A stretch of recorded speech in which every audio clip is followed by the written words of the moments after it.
On vous entend depuis plusieurs semaines, vous avez qu'un seul mot à la bouche, c'est Redmi K20. Que ça soit directement dans les commentaires de la chaîne YouTube, sur le site frandroid.com ou directement même sur Twitter, vous voulez absolument savoir quand est-ce que le Redmi K20 sortira en France. Bon, je suis désolé, je vais calmer vos ardeurs, mais c'est vrai que le Redmi K20, non seulement je ne l'ai pas avec moi, mais en plus, il sortira même pas en France. Salut à toutes et à tous, c'est Geoffroy de Frandroid.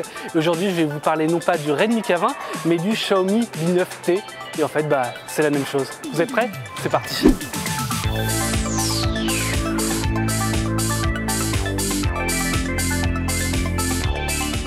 On va pas se le cacher, c'est vrai que le Xiaomi Mi 9T en termes de design, il n'a rien à voir avec le Xiaomi Mi 9. Sur le Mi 9 classique, en fait, on avait un dos qui était tout lisse, qui était unicolore, c'était très simple.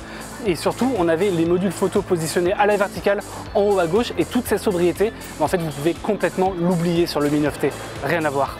Ici, on aligne les appareils photo au centre parce que manifestement, on en est hyper fiers. On est hyper fiers aussi des couleurs, des reflets. Et là, on a des reflets bleus et verts sur le modèle qu'on a pu tester. Tout ça, ça fait quand même pas mal penser à l'approche de Honor sur ces smartphones. Et en fait, les différences en termes de design entre le Mi 9 et le Mi 9T, elles s'expliquent très simplement, tout simplement parce que le Mi 9 et le Mi 9T n'ont absolument rien à voir. En fait, le Xiaomi Mi 9T, c'est le Redmi K20 qui est sorti sous ce nom-là en Chine. Mais du coup, en France, Xiaomi a préféré garder la marque Xiaomi Mi 9 parce que la marque est quand même beaucoup plus connue que Redmi. Et ils ont rajouté un T pour tomate, tabasco, tomaturgie, je sais pas. Ces différences, on va également les retrouver sur les caractéristiques techniques parce que si le Xiaomi Mi 9 il avait un Snapdragon 855, sur le Mi 9T on a seulement un Snapdragon 730. En revanche, on a un petit bouton rouge pour le bouton de veille qui le met un peu en avant, c'est plutôt sympa, et on a même une prise jack, ce qu'il n'y avait absolument pas sur le Xiaomi Mi 9, et ça c'est un régal. Surtout, le principal intérêt du Xiaomi Mi 9, en fait, c'est son prix. Parce que le smartphone, il est lancé en France à 349 €. Et 349 €, je ne sais pas si vous vous rappelez, mais c'est un prix qui est déjà connu par Xiaomi, puisque c'est le tarif auquel ils avaient lancé le Pocophone F1 en fin d'année dernière. Sauf que pour le Pocophone F1, on avait un Snapdragon 845 hyper puissant, et là, on a seulement un Snapdragon 730. Alors, qu'est-ce que ça vaut? Eh bien, c'est pas mal. Alors certes, avec le Xiaomi Mi 9T, on n'a pas atteint les scores de benchmark du Xiaomi Mi 9, mais que ce soit pour la navigation web, pour les jeux 2D, pour les jeux 3D, c'était hyper fluide. Sur PUBG Mobile, on n'a eu absolument aucun problème, c'était exemplaire. Et sur Fortnite, ça passait hyper bien. La seule limitation, c'était pas de 60 FPS, mais on avait la résolution graphique à 100%. Et puis j'en ai pas encore parlé, mais l'autre intérêt du Xiaomi Mi 9T, en fait, c'est tout simple, c'est son écran. Regardez, on a un écran sans aucune bordure, sans aucune encoche. Les bordures en bas, elles sont hyper fines. Honnêtement, c'est hyper agréable, surtout qu'on a un écran AMOLED avec un contraste infini. On a une excellente luminosité en extérieur. Enfin, au niveau de l'écran, c'est un régal. Et là, vous allez me demander comment il fait le Xiaomi Mi 9T pour prendre des photos en selfie s'il n'y a pas d'encoche. Ici, c'est tout simple. On a un système de caméra pop-up, un peu comme sur le OnePlus 7 Pro, comme sur le Vivo Nexus ou sur le Huawei P Smart Z. Et c'est vrai que cette caméra pop-up, elle est un peu à l'image du reste du smartphone. Elle n'est pas hyper discrète. Elle a des LED de chaque côté qui s'illuminent dès qu'on la sort. Il y a une petite musique qui est jouée aussi. Et si vous aimez attirer l'œil dans le métro, c'est parfait. Sinon, tant pis. En plus de la reconnaissance faciale, on peut également déverrouiller le smartphone avec un lecteur d'empreintes digitales qui est dans l'écran et qui là aussi marche plutôt bien.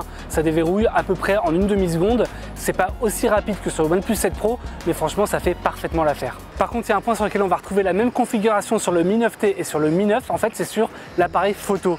On va retrouver 3 appareils au dos avec un ultra grand angle, un téléobjectif et un grand angle classique. Et ça va être hyper pratique pour avoir une bonne modularité et pouvoir choisir en fonction de la situation. Au niveau du capteur, on ne va pas retrouver le Sony IMX586, mais on va retrouver son petit frère, c'est l'IMX582. C'est grosso modo la même chose avec les mêmes propriétés, avec la même taille. La seule différence, c'est qu'il ne va pas être capable d'enregistrer en 4K à 60 FPS. Et de toute façon, le Snapdragon 730 ne le permet pas non plus, donc ça ne change rien. Pour les photos, comme d'habitude, je vous laisse me dire ce que vous en pensez dans les commentaires, mais dans l'ensemble, on a quand même de très bons résultats en extérieur, en plein jour. On a une bonne gestion de la lumière, on a une bonne gestion des couleurs, tout ça, ça passe très bien, quelle que soit l'optique utilisée. Et dans l'ensemble, en fait, on n'a pas grand-chose à reprocher au téléphone. On a un HDR qui est bien maîtrisé, on a une optique, quelle que soit celle utilisée, ça passe bien avec un ultra grand angle sans trop de distorsion. En revanche, le gros défaut, c'est qu'il a tendance à trop accentuer les reliefs, les lignes de contour, et ça, ça manque un petit peu de naturel. Dès qu'on va chercher à prendre des photos de nuit, en revanche, là, forcément, ça se complique. Déjà, vous pouvez voir sur les 3 photos là que dès qu'on passe en ultra grand angle, c'est juste inexploitable. Ça passe un petit peu mieux avec le téléobjectif et le grand angle classique, mais c'est pas fou non plus. Donc on pourrait se dire qu'on va passer avec le mode nuit direct, mais là encore, bah bof. On est quand même très loin du rendu d'un Pixel ou d'un Huawei par exemple, et pour cause, c'est vrai que le Xiaomi Mi 9T, il va prendre les photos que pendant 2 secondes de nuit, et donc ça va pas lui permettre de prendre énormément de clichés à plein d'expositions différentes. Surtout, on va avoir énormément de flou, énormément de bruit numérique, autant que sur le mode normal, ce qui est assez dommage. Et même si ça va dégager les zones surexposées et ça va atténuer un petit peu les zones d'ombre, franchement, ça reste très moyen. Que ce soit pour le mode portrait ou les selfies, cette fois, on a quand même un résultat qui est assez sympa, à condition d'être dans des bonnes conditions d'éclairage justement, parce que déjà une chose à savoir, c'est que le mode portrait il va pas fonctionner avec le HDR en même temps, ce qui est assez dommage, donc attention au contre-jour. Et puis ensuite il va avoir tendance un petit peu à surexposer artificiellement la scène, du coup pour compenser, ça va pas être très joli. En revanche, pour le contour des cheveux, ça passe très bien globalement, il n'y a aucun problème. On a vu la photo, on a vu le design, on a vu l'écran, on a vu les performances. Il y a encore un point qu'on n'a pas abordé et non des moindres, c'est l'autonomie. Et là, c'est assez dingue. Il faut dire que le Xiaomi Mi 9T, il est équipé d'une batterie de 4000 mAh contre 3300 pour le Xiaomi Mi 9 qui était déjà très bon. Et forcément, le Xiaomi Mi 9T avec la même taille d'écran, avec un processeur moins puissant et une plus grosse batterie, il est encore meilleur. Le téléphone, j'ai pu l'utiliser pendant plus de 48 heures sans avoir à le brancher.